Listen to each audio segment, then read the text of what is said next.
కాంగ్రెస్ ప్రభుత్వం వర్క్ చట్టాన్ని 1995లో తీసుకువచ్చింది. అప్పటి నుంచి వర్క్ ప్రాపర్టీ పేరిట చెయ్యని పాపాలంటూ లేవు.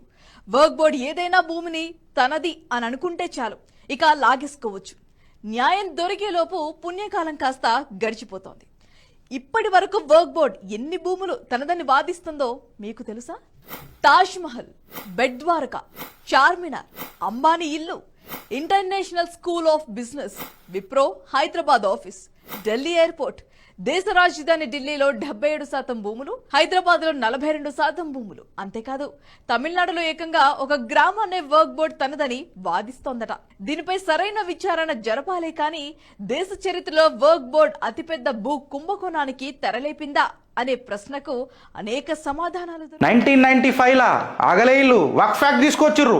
56 ముస్లిం దేశాలలో లేని యాక్ట్ భారతదేశంలో ఎందుకున్నది రాబాయ్? నాకు రోజు ఒకళ్ళు పెడతారు ఫ్రెండ్స్, అన్నా నువ్వు వక్ఫ్ యాక్ట్ మీద మాట్లాడు. నేను 100 సార్లు మాట్లాడినా వక్ఫ్ యాక్ట్ మీద. డిఫెన్స్ కి లేని భూమి, రైల్వే తర్వాత డిఫెన్స్ కు కూడా అంత భూమి లేదు. 17 లక్షల ఎకరాల భూమి వక్ఫ్ యాక్ట్ ఉన్నది. ఏ హిందూ దేవాలయాలకు ఉన్నది రాబాయ్ చెప్పురు నాకు.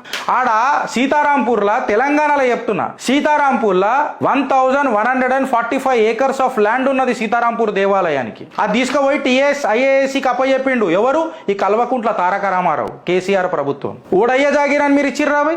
దేవుడు మాన్యాలు డిసైడ్ చేస్తే దేవుడు డిసైడ్